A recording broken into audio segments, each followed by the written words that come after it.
everyone, and welcome to the All 12 Signs video series for the Scorpio New Moon that's happening on the 13th of November 2023. I should be reading for Scorpio and Libra in this video, all time permitted. Right, my name's Chloe. I work with card divination, astrology, and I channel energies through my body. As you can see, my hands are doing things. This is independent of my conscious thought, drawing in energies from different dimensions to help us heal, help us clear stuck energy and open up portals to source, to get us in alignment with our soul's frequency. It's like a form of light language. Right, for those of you who know your time of birth and you know your natal chart, I really recommend checking out the sign that falls in your first house. This is your ascendant. This is where this is called your rising sign. And so all of the signs will be as if they're in the first house, so the astrology will link in that way. However, it doesn't invalidate you looking at any other part of your chart. Perhaps your sun or your moon or your Mars, because we're dealing with Scorpio, and Mars traditionally rules Scorpio. So just look to that other sign, look to where it falls in your chart, look to the house that it's in and the themes of that house, and apply those themes to what I'm talking about in regards to the astrology as if it's in the first house. It's as if that sign, whatever it is, with all the connotations of your natal chart, has now moved to the first house. So take what resonates and leave what doesn't. There is a collective reading if you want to go check that out, where I break down the detail of the astrology, pull some tarot cards in way more detail than I'll be doing in these readings. I hope you enjoy. Scorpio rising. How you doing, Scorpio? For those of you tapping into the Scorpio energy and it doesn't fall in your first house, look to the house that it does fall in your natal chart, the themes of that house, and apply those themes along with whatever planets you've got there, astrological points, to the messages that come through. It's as if that Scorpio energy with all the connotations of your natal chart have now moved to the first house. Right, regardless of whether Scorpio is your rising sign or not, this moon is happening in the sign of Scorpio, so it's right on top of this Scorpio energy for you.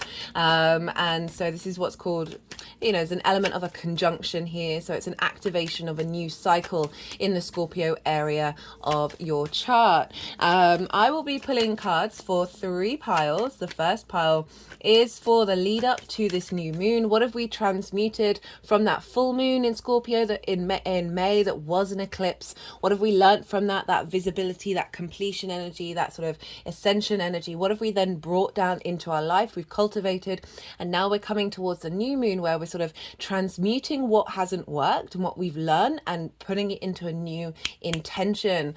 So that's the first pile of everything that you've been working through.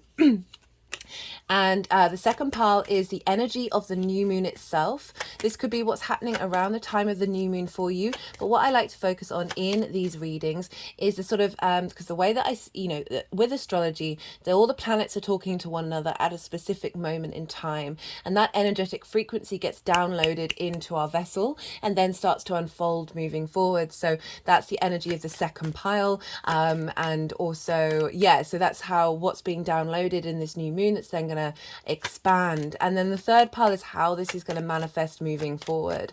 What did I want to say? Oh, there's something in my head that's now completely gone. Anyway, I'll come back to it. So those are the 3 piles. I might be pulling a little card for the fact that on the 18th, so how many days is that? Not surprised this is showing up for this reading. On the 18th, Mars is going to conjoin the Sun. This hasn't happened since October 2021, and that was in the sign of Libra. This marks an activation of a new Mars cycle. So this is following this new moon. It's very powerful. I talk about this in way more detail in the collective reading. So if you want to go check that out, I break down the astrology in way more detail and pull collective cards for the overall message of this moon. I get a bit more esoteric in there as well. So if that tickles your fancy, do check it out. I've also done a Saturn going direct in the sign of Pisces series. So that happened on the 4th of November. And Saturn is playing a role in this lunation. And that's sort of more of a a general longer term cycle. So if you want to go check that out to see what's going on with that one, that is a new transit series that has just come out, but it's covering a good chunk of time. So, you know, there's a good amount of space there. Right, Scorpio rising. This is happening in your first house, this lunation. This is the first time we've had this is the first lunation outside of the eclipse cycle. So it's a fresh new start. And it's in your first house, which is how you embody your sun or your moon, depending if you've got a day or a night chart, in your actions and your deeds. That we've got it's the lens in which your sun or your moon moves through the world, like the actions that you take. This is your body, your vitality, your appearance, your character. And it's often how other people see you, because they don't necessarily see that sort of cognitive mind internal space or that emotional internal space. They see the way it then exhibits itself through the lens of your rising sign, and for you that is Scorpio. And so you got this big new moon. This is a very independent moon, right? So when I saw the full come out, I was like, okay, no, that really does make sense. And so this is a reboot. Well, not a reboot. I mean, it can be a reboot, but it's a new way of engaging with self. Right, whether you set intentions or not is completely up to you, but there is an energetic framework that is bringing in a new vibrational frequency when it comes to you, the house of self. This is in an angular house, and so angular houses are first, 4th, 7th and 10th, and these mark the pivot points of the natal chart. They're like the foundational structure. They're very powerful, and so having a new moon here is a very powerful energy that is activating a new sense of self that you're then going to be implementing over the next 6 months until we get to the Scorpio full moon back in May next year. And so let's talk a little bit about the astrology. So traditionally Mars rules Scorpio, and Mars is in the sign of Scorpio, so very powerful Mars, a lot of motivation and drive to embody self that you've had. I think it moved into Mars. When did it do that? Just before. Let me pause and find out. Apologies, I just paused to find out because I do a lot of channeling, a lot of information drops out of my head. So it happened on the 12th of October. So about a month. You've had a month of Mars being in this sign. And so having more drive and motivation to embody self. You're figuring out what your motivation is to be, to tap into your sense of vitality.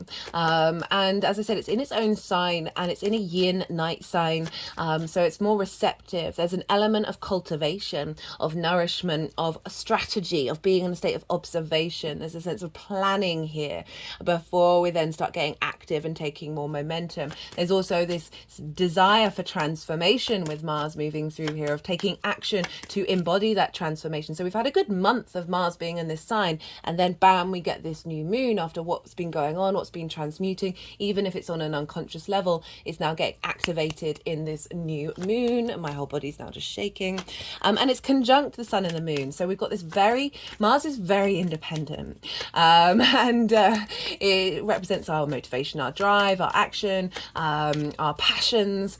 And now we've got this new moon, where our unconscious mind, the moon, our emotional body, our intuition, where our needs being met or not being met, our sense of nourishment is its darkest, it's most receptive. So it's receiving all the light of the sun, the vision, the clarity, the purpose, the direction, the animation, conjunct Mars. So Mars is infusing this sun with a very powerful drive and the ability to keep going and to commit to this new formation, into this sun, into your emotional body, into making sure that your needs are being met, that you are able to independently tend to your own needs. This is a very, very independent moon. Mars is conjunct it, and as I said, Mars is very independent. Mars likes a job to do. Mars likes to move forward. Mars likes to take action. But we've also got it conjunct the asteroid Ceres. And Ceres is linked into nourishment and the harvest. It's linked into the Earth Mother Goddess energy. And so this whole format of this moon could have been, like, it's going to be disruptive, right? One way or another, but it could have been a very explosive. But because Ceres is so closely conjunct Mars, this very healing Earth Mother energy, of providing nourishment, that this shift of dynamic that's happening with this new moon is enabling you to access that internal nourishment that you have within you. And not only that, but Uranus is opposite this moon. And Uranus is also equally very, very independent. It's very innovative, very imaginative. It's able to break out of social structures, be very comfortable and confident being itself. And so we have this combination of these two, of this liberation energy, right? A liberation away from structures that don't serve you in order to facilitate your independent action and motivation and drive and passion in your character. Uranus is over in the 7th house. So this is intimate relationships. It's also the house of the other, right? So it's everything other than you. It can be business partners, one-to-one clients, intimate friends, as well as more long-term committed romantic relationships, and your relationship with source. So there's this sense of liberation around any conformity, any sort of need for validation from the other in order for you to do what you need to do. And there's a real sense of confidence coming in, and a sense of energizing. These are very energetic planets, and they're providing a lot of energy that's being instilled in this new moon for you to be able to embody this new vessel.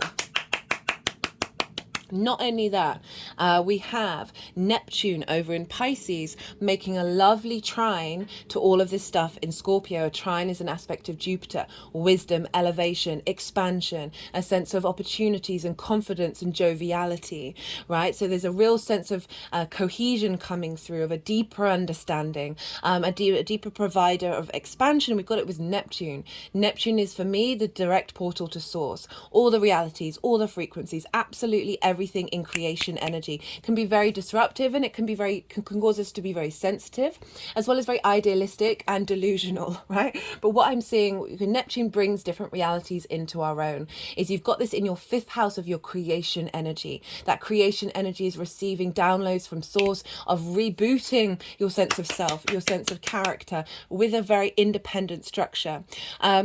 So Mars is ruling the sun and the moon. So there's a very martial energy with this. But the rest of the chart is being governed by Venus, because Venus is in her own sign, in the sign of Libra. She's governing Taurus, where Uranus is. So she's governing this very disruptive energy of Uranus. Libra is about finding balance, finding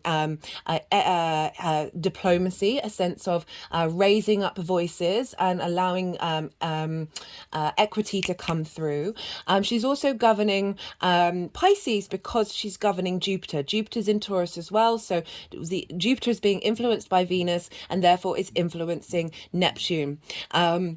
And also Saturn, as well as Mercury, because Mercury is in the sign of Sagittarius. This is your values. This is your resources. This is the 2nd house. It's very sort of finding, Mercury in Sagittarius is about finding the details that take us to the light, to take you in the direction you want to be headed. Sagittarius, the archer, it's got an end point in its movement. It's very mutable. We've got mutable Neptune and mutable Mercury, all allowing this fixed energy to adapt and change to the new frequency, and they're being governed by Venus. So we've got this this balance between Venus and Mars, and very interestingly, the Emperor and the Empress showed up in the collective reading.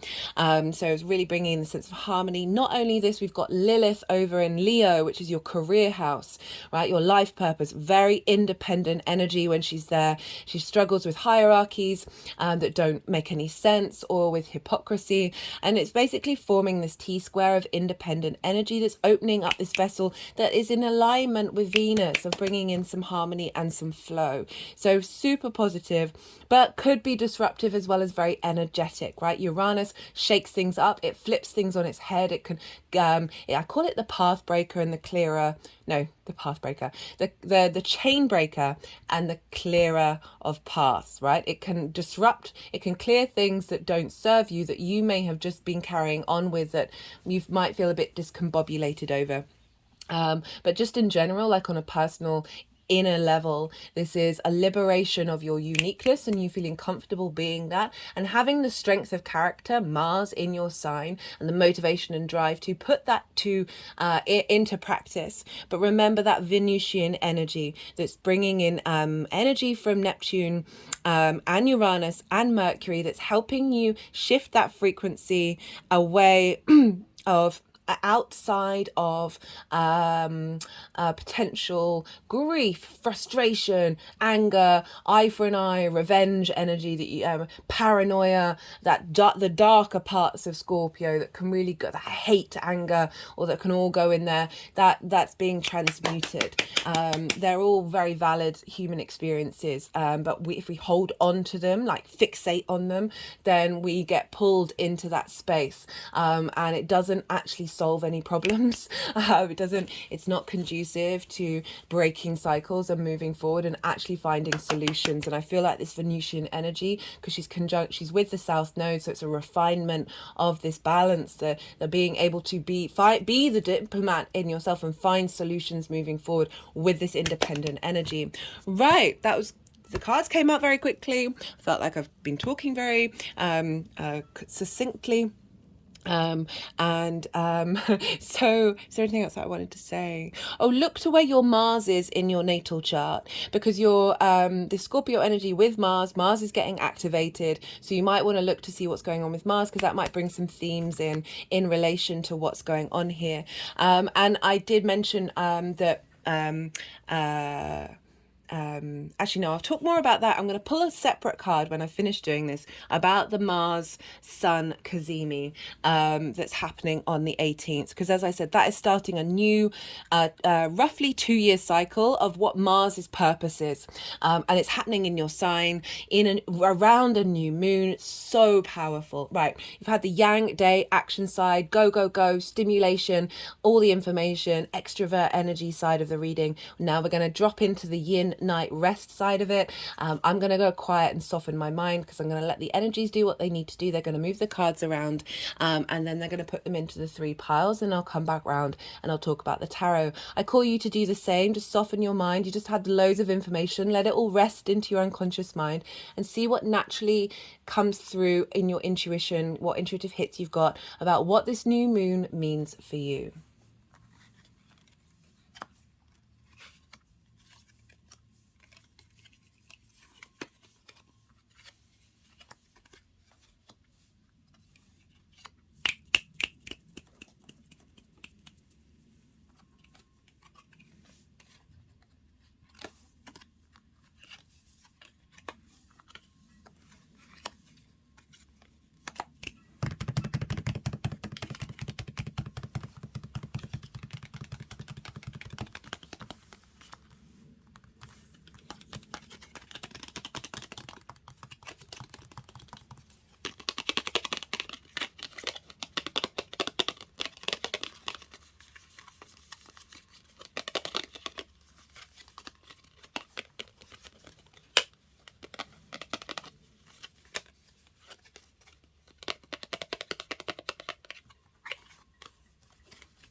Okay, so that was interesting. So they were doing some work with some of the crystals, and I've got this rose quartz point here, which they were moving over the crown of the Justice card, taking it up to this image that I always use for sort of martial transits. Is there's an element of chaos here. There's an element of finding peace within the chaos.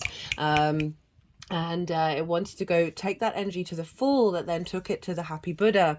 And the Happy Buddha is about, despite what's going on, the good, the bad, and the ugly, is always finding that ability to laugh, finding that ability to realize that we are just leaves on the wind, right, of energetic movements, right? Sometimes there are things that are outside of our control, or that there are these heavy placements in the past that we can, and I'm mentioning that because of the cards that come up, that may have caused a lot of difficult emotions to come through, but it's saying with this link into the Fool of just being able to find a little bit more inner peace in your day-to-day, and being able to find not necessarily having to defend yourself.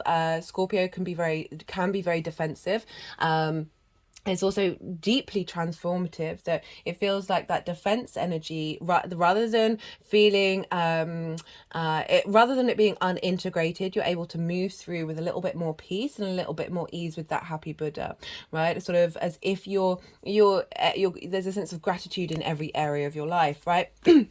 Now, for the energy leading up to this moon, we've got the Six of Cups like this, with the Justice card over the top of it. Whenever a card shows up like this, it's sort of that, for me, I interpret it as this, as working through this energy. It's neither this way, it's neither in reverse or nor upright. And upright, this kind of represents being able to look at the past with peace, and seeing that sense of abundance, like every moment in the universe has got you to this point, and being able to look at it with love and feeling safe as well, right? This is the biggest house in the zodiac, in the tarot, which represents safety and security and being able to flourish within that. There are flowers coming out of the cups, which saying emotionally you're seeing the fertility of all that's come from the past.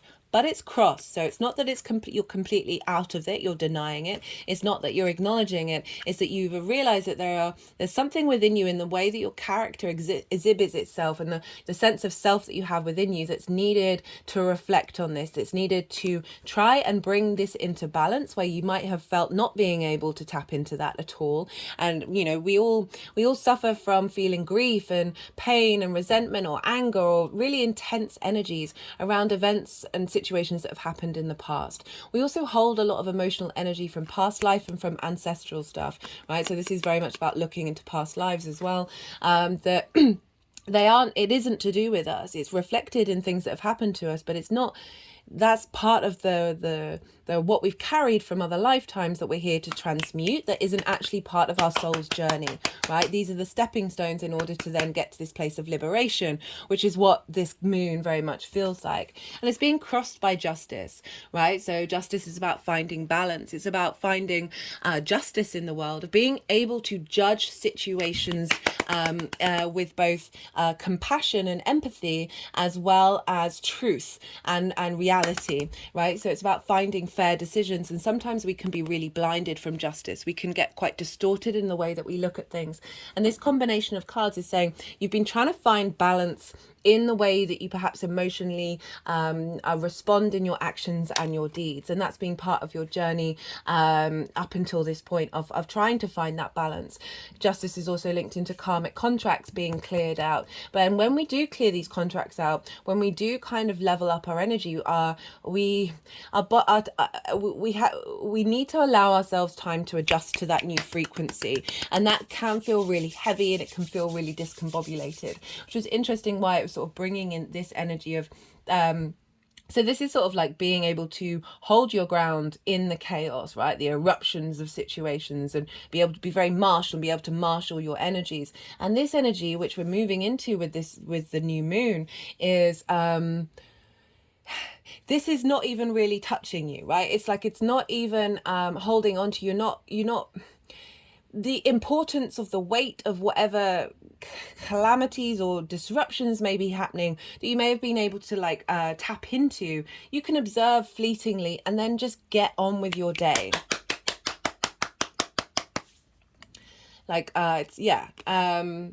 great combination of cards showing up for the new moon itself. So this is like the energetic download that's happening at the time of this new moon. And we got the Queen of Pentacles and we got the Fool. I love the Queen of Pentacles showing up. This is very grounded energy. And so this can be quite a discombobulating new moon. And I like how we've got a queen who's nourishing and nurturing. This is yin energy of being able to create abundance. It's a very abundant energy and card, right? She's surrounded by flowers. That pentacle is absolutely huge, and she's tending to it. She's tending to the physical form, your physical body, your sense of self.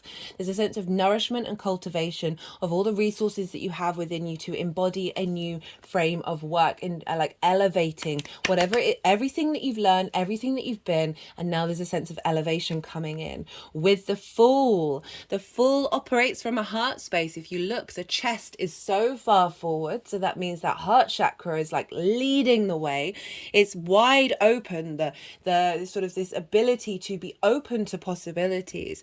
The mountains in the background really highlight that when we operate from this space of the Fool embraces the good, the bad, and the ugly, as an experience of this human condition in this world, right?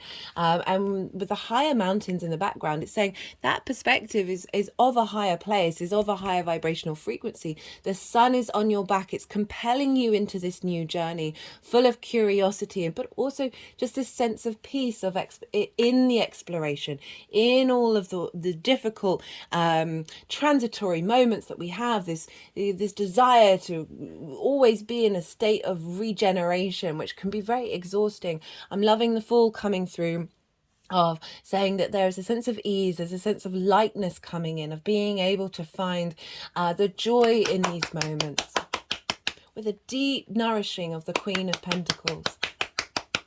And that very grounded energy in this new journey, which is beautiful because it's not denying the lightness of the Fool, but allowing both of those combinations to come in together.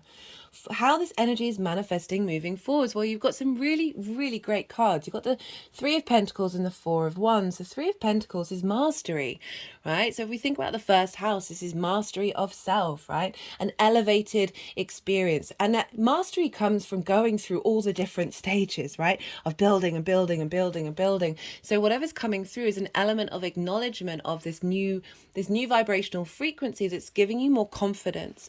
When we have a sense of mastery about ourselves, we're very confident in who we are and what we're doing, very sure of that. This figure here is this because they know themselves, because they know their mastery, they're able to draw towards them different this can be different people, because we've got Uranus over in the 7th, so that could be about bringing different people in your life to create something new and long lasting.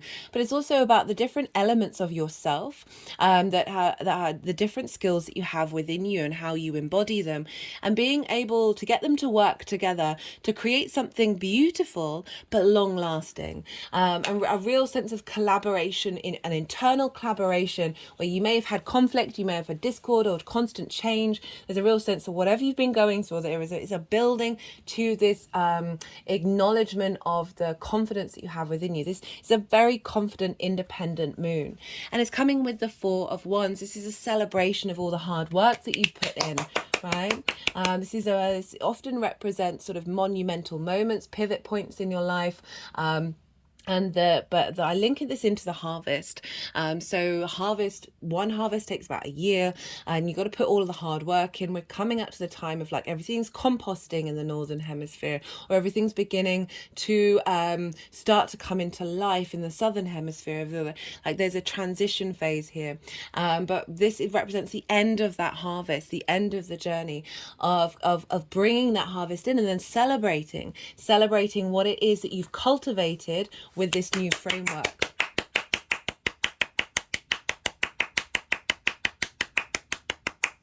Okay, so I am going to pull, so I talked about the Sun Mars Cazimi. I want to pull one card for that Sun Mars Cazimi for you to sort of focus on, right? So the last time we had that was in October 2021 in the sign of Libra. So you might want to go and think back to what got activated then and what kind of feels like it might be wrapping up now, because we're now activating a new Martial cycle on the 18th of November with the Sun Sun providing purpose and vitality to Mars in a new sign, in a new part of your chart.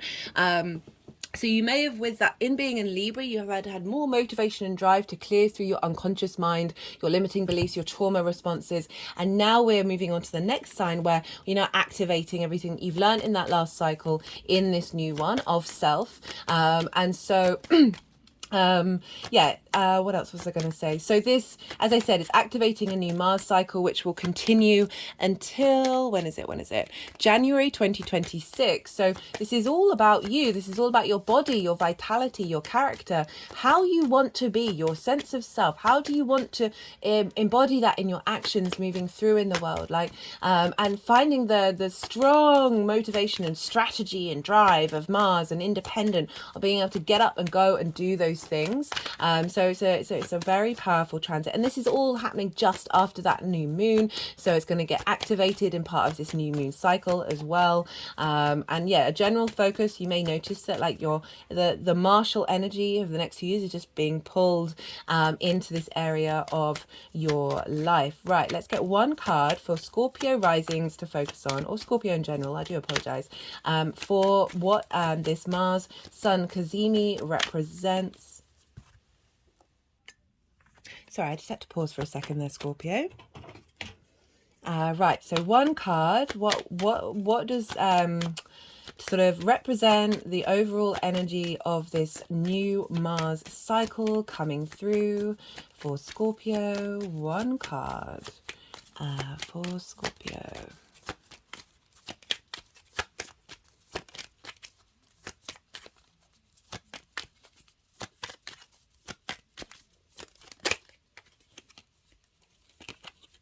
We've got the Queen of Wands. So, got two queens. Very passionate, very driven, very confident, very independent. There's a sense of luck here as well with the Queen of Wands because she does have a black cat. There's also joy with the sunflower of really cultivating your actions, right? Your passions, your drives, your ambitions, your very independent energy, and really being able to embody that confidence. What a great card. Right, I'm going to pull some clarifiers for the overall reading. Let's see what wants to come through for Scorpio in this new moon. What wants to come through? This is the First Light Tarot. This is Major Arcana. Keyword cards, question cards, statement cards. I can just feel that the deck's really sticky energetically, which often means that they want to do something before continuing on. Got the Sun.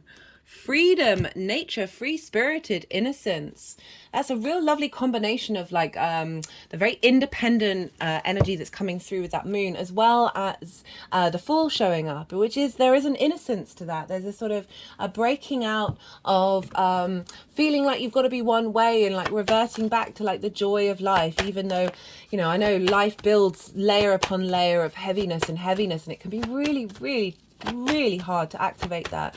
And we've got the Sun here, the vitality, the purpose, the vision, the sense of freedom and expansion. Love. Right, okay, let's get one more card. Wait, got surrender. Surrender to the transformation is what I'm getting. It may be discombobulating. Remember, this is a new moon, so it takes time to integrate this. It's going to take a while, but surrender to the process. Surrender to the possibilities that are potentially going to unfold within you. Don't try and control the situation. Don't try and overanalyze it. Sit with your emotional core. And do meditation, and then let this just flow through you, because it's going to be a change, and there's really no getting around that. Right, especially with Uranus involved as well, that can be disruptive. That there may be some changes where you're like, what? I would never have asked for that. Always bear in mind with Uranus, it is for the long-term good for you to be confident and comfortable being your unique self in any situation. There's doing no harm to others, but allowing and creating space for vibrancy and creativity. So surrender to the process, Scorpio. I hope you enjoyed this reading. I certainly did. That came out, that was a very good flow there. If you did, don't forget to hit that like button. Feed the algorithm. Be good to yourself, Scorpio. Be good to those around you, and most importantly, be well until we meet again. Libra, Libra rising. How you doing, Libra?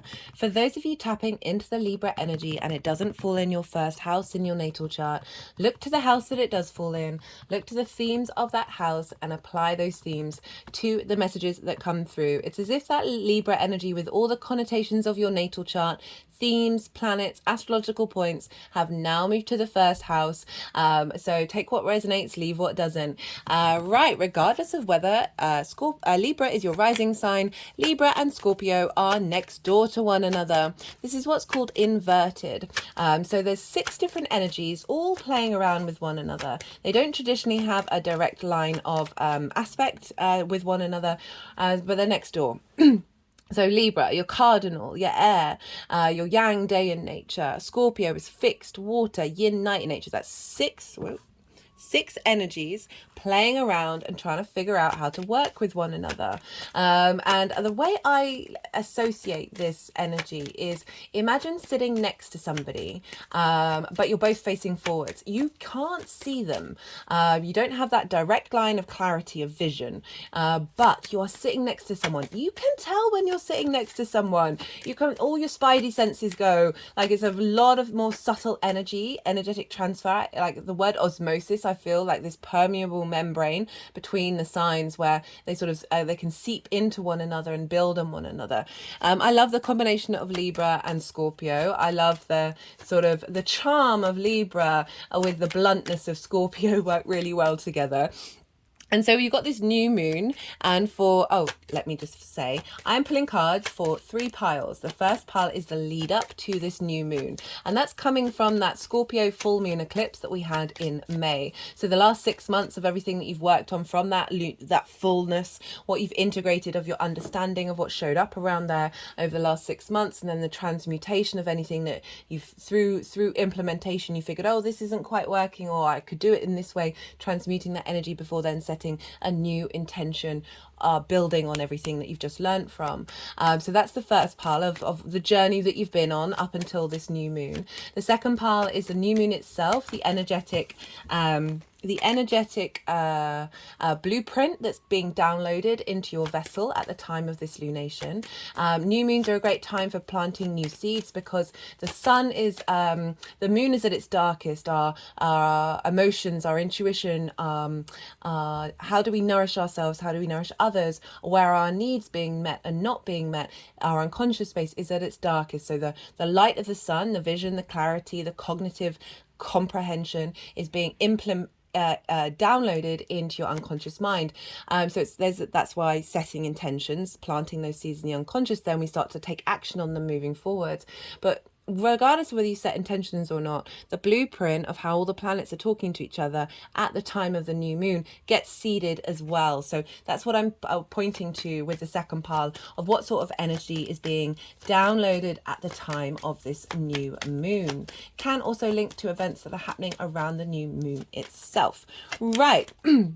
Let's look to and then the third pile. The third pile is how all of this energy is manifesting moving forward. Right, so Libra rising, you have this in your second house. This is the house of your resources.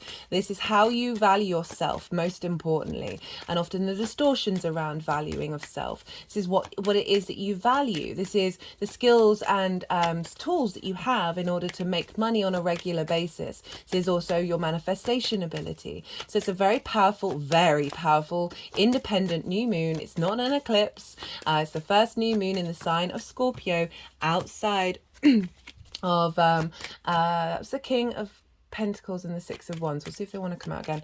That was that's outside of the eclipse cycle that we've been in for the last 2.5 years. So big refresher. And you have this in your second house of your value. And this new moon is so very independent, so ridiculously independent. It's ruled by Mars. Mars traditionally rules Scorpio. Mars is conjunct this new moon. And so Mars is our motivation, our drive, our passion, our ability to get up and go, our figuring out, okay, what skills do we have? How do we tend to them? How do we protect them? How do we strengthen them? And this new moon is activating the work that Mars has been doing since for the last month, since the 12th of October. And Mars is very independent, and it's opposite Uranus, which is very independent, and it's real sense of liberation that's happening here, breaking out of conformity, but also making sure that you're protected, because Mars is also conjunct the asteroid Ceres, and Ceres is all about the harvest and the Earth Mother, and it's very nourishing energy. Like, where do we nourish ourselves? So this new moon in the second house is building on levels of self-worth, building on the skills and resources that you have, providing a new framework for the way that you bring in money and manifest in the world, and really creating some space of breaking out of old structures that haven't served you and may have been limiting the way that you value yourself. My spine has now just got really straight as I say that, and it's now wanting to move all the way back. Okay. And we've also, so it's with Uranus, which is exactly opposite, in the sign of Taurus, which is the outside world's resources, right? This is the give and take between you and the outside world. This is more sort of like bigger money, big chunks of money. It's linked into inheritance, cosmic or 3D inheritance, but it's also the give and take between you, individuals, and the outside world, time, money, things, intimacy, right? And so with Uranus being there, really wanting you to be very independent. Sometimes we give too much, sometimes we take too much in the 8th house. It's a very transformative house. There's a lot of magic there. And Uranus is really trying to liberate you from any programmings around perhaps self-sacrificing to the other people's needs and giving too much. And then often when we do that, we then get really exaggerated, and then we may take in really dramatic ways. Or taking too much and not realizing where there's imbalance, right? And making sure you're not impinging on other people's individual experiences. But just in general, Uranus opposite Mars is bringing in energization, right? It's very independent, it's very maverick, it's very innovative. I gave the example of Frank Zappa in the collective reading, who was considered one of the most innovative and stylistically diverse artists, like capacity to do many things, but also breaking outside of rigid social structures that need tending to. And this is what this is about, and it's about breaking out of structures around you seeking validation from the outside world that's affected the way that you value yourself, right? This is also bringing in a new higher vibrational frequency with Neptune. I realize I'm talking very fast. With Neptune's over in your 6th house of work, health, and routines, and it's providing a new source frequency, very idealized energy that is, by trying communicating to the sun and the moon, of making sure that there is a new vibrational frequency in the way that you work, in the way that you're seen, in the way that you work, that's falling into a reevaluation and a level up of your sense of value, right? With all of this independent energy, it's really getting you to think outside of needing external validation, and giving you the strength and motivation to find the depths within you of your internal value space, right? Releasing away grief and scarcity, and breaking away from an eye for an eye, sort of revenge energy, and opening up peace, because a lot of this chart not the sun and moon itself, they're being governed by Mars, but the rest of the chart and the rest of the main planets making aspects to this sun and moon are being ruled by Venus. She's in her own sign. She's in your sign, Libra. I might be doing a Venus transit series in the sign of Libra. It all depends on time.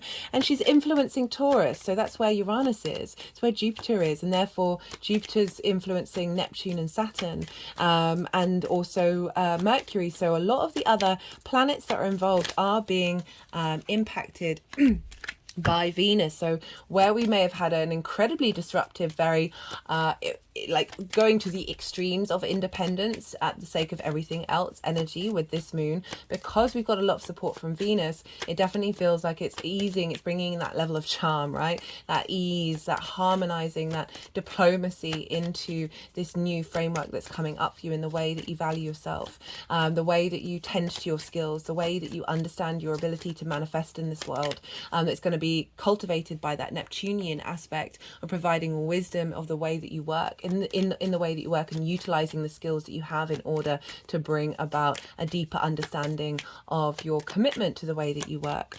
Because I speak of commitment because Saturn has gone direct and it's making a square with Mercury that's in the sign of Sagittarius. And so this is your ability to communicate, find the information of communicating towards the light that is in alignment with your legacy and your commitment and your maturity with Saturn. So we're creating things with this lighter energy that is pulling us out of the darkness while still being very able to open up and bring the depths of yourself, the depths of your possibility into the open sphere, releasing a lot of perhaps paranoia around your sense of value. Scorpio can be linked into paranoia and sort of the more unintegrated energies, but just because you're paranoid doesn't mean they're out to get you. But do you need to hold on to it? I feel like that Venusian energy in your sign is allowing you to let go of old habits, old social habits, because we've got the South Node there, that may have impacted your character and the way that you express yourself, with this new moon really doing a number and reevaluating your sense of value. And when you understand and value yourself in a very deep way, you're able to tap into your resources and your skills at a higher vibrational level. Love it, love it, love it, love it. Right, I talk very quickly. This is all coming out a lot faster. Oh, speaking of Mars, right?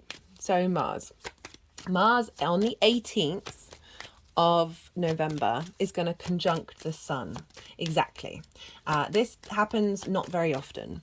The last time it happened was in your sign Libra in October 21. And so this is marking a new cycle of Mars. And it's happening not long after this new moon where we've planted this seeds and then we're starting to take action on it. So the Sun is going to impart vitality and purpose and animation into Mars for its next journey, which won't end until January 2026. And so I'm going to be pulling a separate card to sort of draw focus on what that means. But it really is saying that this new moon is part of basically a 2-year cycle of embodiment. And so Mars is going to be taking action off the bat of this both very independent but also magical and soft supported energy that's coming through. And so this is a pretty powerful energy. I talked in the collective reading how like you can link it into like a lot of relationships can roughly last about 2 years, and this can be linked into the Mars cycle of your desire, your motivation to take action around something. So maybe look back to October 2021 to see what was going in your life, what got implemented, where were you starting to take action, and then see what feels like it's been fizzling out, or not necessarily fizzling out, but certainly you're perhaps feeling a shift of momentum in a different direction. And now that's going to be in your resources. How do you make your money? How do you value yourself? Finding the motivation and drive, as I said, to really facilitate a lot of growth in your resources, growth in your ability to understand your own skills, be confident in them, and take action upon them. Okay, my toes wiggled at that one. What's going on with you, Libra? I was just about to say, no cards are coming out. Okay, is there anything else that I wanted to say? On top of this independent energy, we've got Lilith over in Leo, which for you is your 11th house of hopes and dreams. Very independent energy, is making an exact square to the moon and Uranus. So we've got this manifestation energy of independence, of clearing out authorities that have had a hold over you, clearing out of hypocrisy, clearing around limitations around your hopes and your dreams based on your sense of value. It's pretty powerful. Pretty powerful. And also thinking of Uranus, of not putting up with certain give and takes, relationship dynamics, and not taking it personally, not holding on to it. Uranus doesn't really take stuff personally, it just keeps going, it's doing its thing. Strong Uranian energy is sort of, I am who I am, and I'm bringing And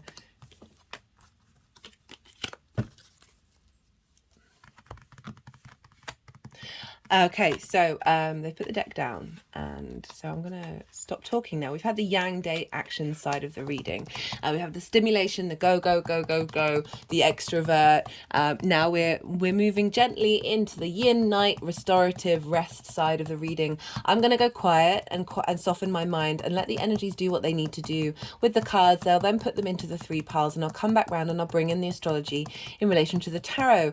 And I call you to soften your mind as well. You just had loads of information. Don't try and force it. There's a lot going on. Let it all settle into your unconscious mind and see what intuitive hits pop up for you on a personal level.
Okay, Libra. Okay, let me adjust this. This is the lead up to this new moon. We've got the 5 of Pentacles, which actually turned up in reverse in the collective reading. We've got the 8 of Swords. We've got the 7 of Wands, and it's crowned by the Page of Swords. And this is sort of saying to me that you've been reflecting on difficult energies, obviously working through some trauma here, because we've got the 5 of Pentacles, and this is like feeling left out in the cold, not feeling supported.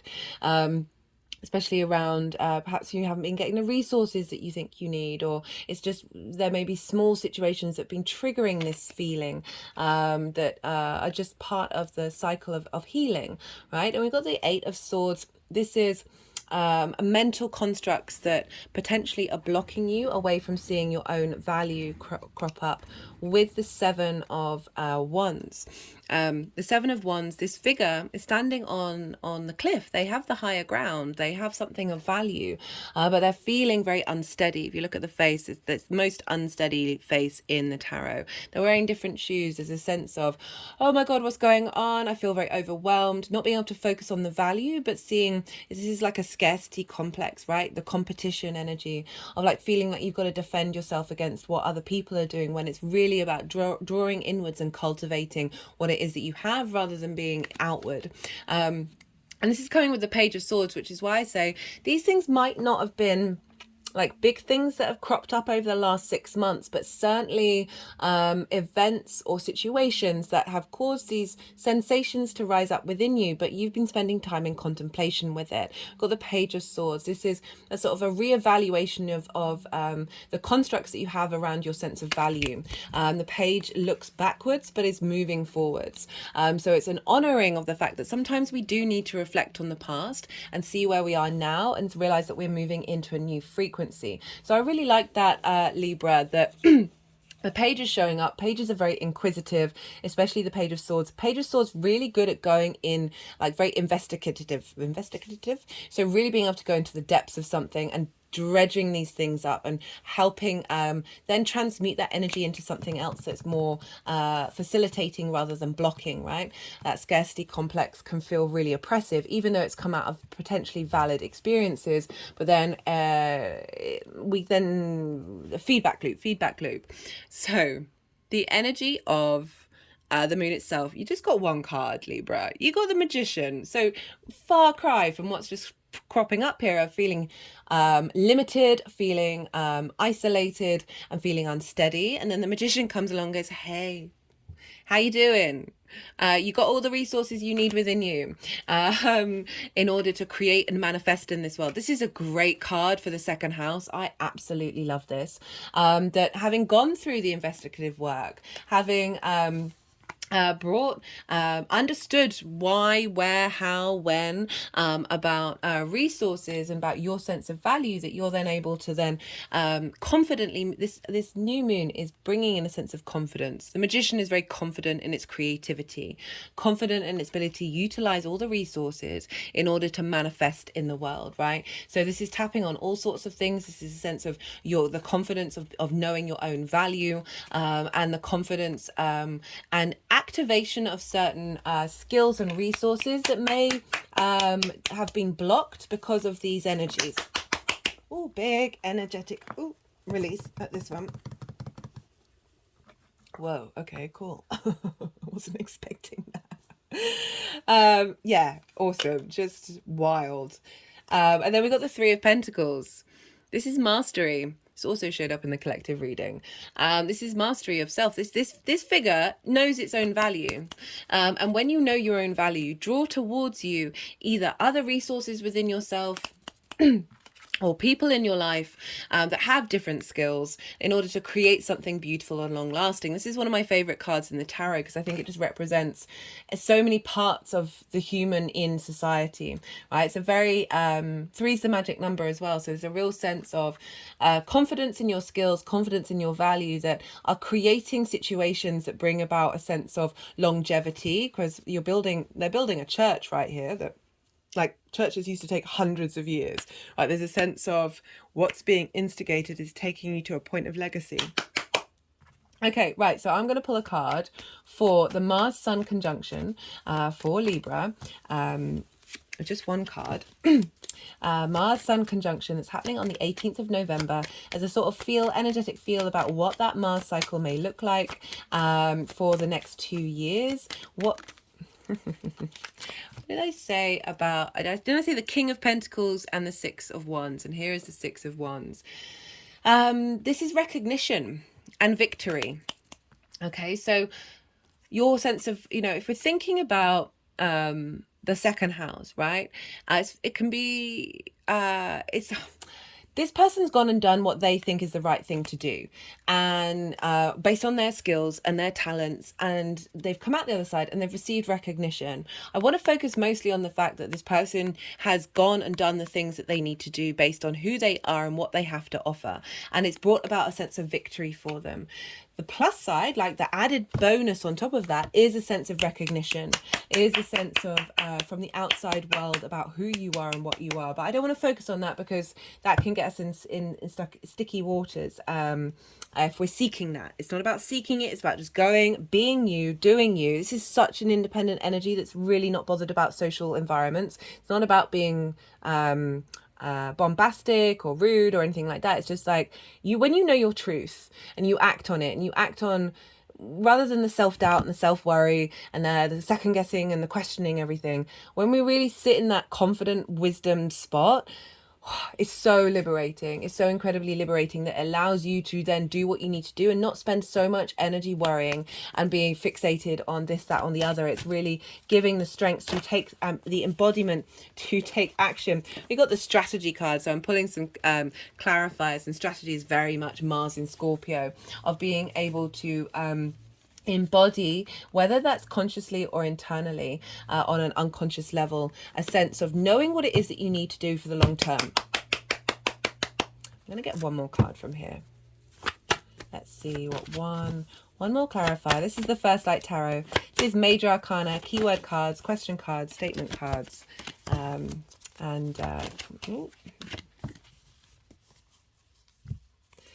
the deck's being a bit funny. There we go. We've got how querent sees issue. Right. So that's kind of highlighting a sort of stuck mentality and emotional connection. That Mars is also linked into severing. So I feel like it's going to be doing, and Uranus is very good at clearing away distorted energy. That this new moon is activating that, as I said, that liberation energy of, I'm just going to pull one more because they're both keyword and question cards. Let's get one more for Libra. Okay, that's 3.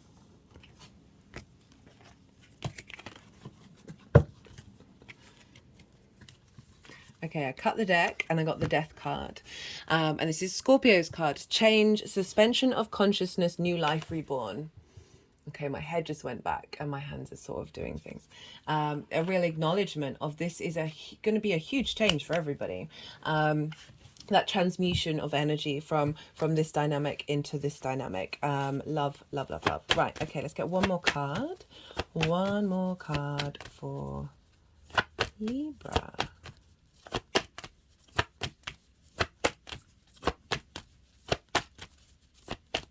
Final card for Libra for this Scorpio new moon.